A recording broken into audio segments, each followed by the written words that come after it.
मात्रै नै धेरैले फेसबुकमा मलाई प्रश्न गर्नुहुन्छ कि डिमेट खाता र मेरो सेयर चाहिँ अनलाइनबाट रिन्यू गर्न मिल्छ कि मिल्दैन भन्नुहुन्छ क्या। अब नयाँ साथीहरूलाई थाहा छैन नि त, त्यही भएको कारणले रिन्यू गर्न मिल्छ है। तपाईँहरूसँग खल्ती मोबाइल ब्याङ्किङ ई सेवा तपाईँहरूसँग छ भने तपाईँकै हातबाट त तपाईँ आफै रिन्यू गर्न सक्नुहुन्छ, भर्खरै रिन्यू गर्न सक्नुहुन्छ है। सेयर बजारमा नयाँ साथीभाइहरूमा चाहिँ नमस्कार। तपाईँहरू कतिपयले नसक्नु भएको होला, अप्ठ्यारो लागेर जिज्ञासा हुन्छ नयाँ हुने बेलामा, नयाँ समयमा गाह्रो हुन्छ होइन। ठिक छ, तपाईँले एकजनाले मलाई प्रश्न गर्नुभएको थियो, एकजनाले मात्रै नै धेरैले फेसबुकमा मलाई प्रश्न गर्नुहुन्छ कि डिमेट खाता र मेरो सेयर चाहिँ अनलाइनबाट रिन्यू गर्न मिल्छ कि मिल्दैन भन्नुहुन्छ क्या। अब नयाँ साथीहरूलाई थाहा छैन नि त, त्यही भएको कारणले रिन्यू गर्न मिल्छ है। तपाईँहरूसँग खल्ती मोबाइल ब्याङ्किङ ई सेवा तपाईँहरूसँग छ भने तपाईँकै हातबाट त तपाईँ आफै रिन्यू गर्न सक्नुहुन्छ, भर्खरै रिन्यू गर्न सक्नुहुन्छ है। त्यही भएको कारणले मेरो यो भिडियो चाहिँ लास्टसम्म स्किप नगरी हेर्नु होला। यदि हेर्नुभयो भने तपाईँ आफैले गर्न सक्नुहुन्छ है त, तर स्किप नगरिकन अन्तिमसम्म हेर्नु होला। र तपाईँ जस्तै नयाँ साथीहरूलाई सेयर गर्नु होला। र यसै गरी चाहिँ अब यदि तपाईँले चाहिँ तपाईँलाई यस्तै खालका भिडियोहरू अथवा केही सेयर बजार सम्बन्धी तपाईँले आवश्यक पर्छ भने तपाईँले चाहिँ मेसेज गर्न सक्नुहुन्छ, कमेन्ट छोड्न सक्नुहुन्छ है। चाहिँ म तपाईँहरूलाई यो कसरी चाहिँ रिन्यू गर्ने भनेर म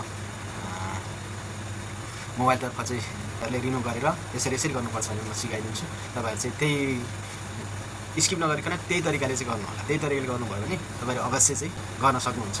र नयाँहरूलाई पनि सेयर गर्नु होला यो भिडियो, नयाँहरूसँग तपाईँको साथीभाइ दिदीबहिनी होइन हुन्छ नि, जो कोहीलाई पनि सेयर गरेर चाहिँ अनिवार्य चाहिँ आफैले आफ्नो चिज आफैले चाहिँ रिन्यू गर्न सक्नुहुन्छ क्या। अब अरूलाई गराउनु भन्दा आफैले गरेको राम्रो भएन। च्यानललाई भिडियो अन्तिमसम्म हेर्नु होला। तपाईँ अवश्य पनि तपाईँ आफै नै तपाईँको रिन्यू गर्न सक्नुहुन्छ है त। भिडियो लास्टसम्म स्किप नगरिकन हेर्नु होला। तपाईँ एकपल्ट नसके अर्कोचोटि दोहोऱ्याएर हेर्नु होला, अवश्य तपाईँ सक्नुहुनेछ है त। हस्, बाई। अब तपाईँ यो खल्ती ओपन गर्नुहोस्। तपाईँको खल्ती छ भने अनि खल्ती ओपन गरिसकेपछि तपाईँको यो फाइनेन्सियल सर्भिस भन्नेमा 4 नम्बरमा देख्नु भएको छ नि, योमा थिच्नुहोस् है, डिमेट मेरो सेयर भन्नेमा। त्यसमा त्यसपछि माथि यो सर्च गर्ने ठाउँमा तपाईँको ब्याङ्कको नाम सर्च गर्नुहोस्। अनि तपाईँले कुन ब्याङ्कबाट चाहिँ तपाईँको डिमेट खोल्नु भएको छ त्यो सिलेक्ट गर्नुहोस्। अनि त्यसपछि क्लाइन्ट आइडी भन्छ, त्यो भनेको तपाईँको मेरो सेयर खोल्ने बेलाको 8 अङ्कको कोड हुन्छ, त्यो कोड चाहिँ यसमा टाइपिङ गर्नुहोस्। यो तल्लो BOID लेखेको छ नि, यसमा चाहिँ टाइप गर्नुहोस्। टाइप गरिसकेपछि यसरी टाइप गर्नुहोस्। टाइप गरिसकिसकेपछि तपाईँ अब मेरो सेयर गर्ने हो कि मेरो सेयर डिमेट गर्ने हो कि, अब दुवै गर्ने हो भने यता छेउमा गर्नुहोस्। मेरो सेयर मात्रै गर्ने भने यसमा गर्नुहोस्। यदि तपाईँले डिमेट मात्रै गर्ने भने यसमा रिन्यू यसमा थिचेर गेट डिटेल्स गर्नुहोस्। दुवै गर्ने हो भने चाहिँ बोटमा थिचेर चाहिँ यसमा थिचेर गर्नु, नेक्स्ट गर्नुहोस्। यसरी चाहिँ फिल गर्ने हो साथीहरू है। नयाँ साथीहरूलाई चाहिँ गाह्रो हुनसक्छ, त्यही भएर चाहिँ सेयर गर्नु होला नयाँहरूलाई।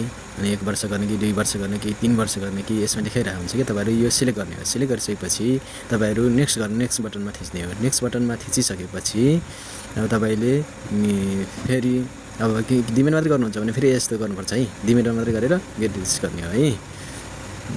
यसले तलको त्यो जुन ब्लू कलर छ त्यसमा थिच्नुभयो भने चाहिँ तपाईँको चाहिँ भइहाल्छ। अनि त्यसपछि कति वर्ष गर्ने भन्ने कुरा यसमा हुन्छ। अनि तपाईँको यो इयर चाहिँ सिलेक्ट गर्नुपर्छ है। अनि नेक्स्ट गरिदिने हो भने अनि कन्फर्म गर्ने बटन आउँछ, अनि तपाईँले कन्फर्म गर्न सक्नुहुन्छ है त। अनि यो नेक्स्ट गर्नुहोस्, अझ यस्तो देखाउँछ, नेक्स्ट गर्ने। नेक्स्ट गरिसकेपछि फेरि पनि तपाईँले अब च्यानललाई सब्सक्राइब गर्न चाहिँ नभुल्नु होला र लाइक कमेन्ट छोड्न पनि नभुल्नु होला है त। नयाँ साथीहरूलाई सेयर पनि गर्नु होला। ब्याङ्कबाट गर्ने कि त होइन, तपाईँले खल्तीबाट माथिमा टिक लगाउनुहोस् है। तलकोमा भन्दा नि माथिमा चाहिँ टिक लगाउनुहोस्। तपाईँ खल्ती वालेटबाट गर्दै हुनुहुन्छ नि त, त्यो भएर माथि टिक लगाउने। अनि तपाईँको पे गर्नुभयो भने चाहिँ तपाईँको सक्सेस हुन्छ है त। अनि यसमा ओके गर्नुहोस्, कन्टिन्यू गर्नुहोस्। पे गर्नु भने यस्तो देखाउँछ, कन्टिन्यू गर्नुहोस्। अनि फेरि यसमा चाहिँ यो खल्तीको कोड हो, मेरो फिङ्गरिङ देखाइरहेछ। खल्तीको कोड हानेर चाहिँ तपाईँसँग भएको वालेटको पिनकोड हान्नुहोस्। पिनकोड हान्नुभयो भने कन्फर्म गरिदिनुहोस्। कन्फर्म गर्नुभयो भने सक्सेस हुन्छ।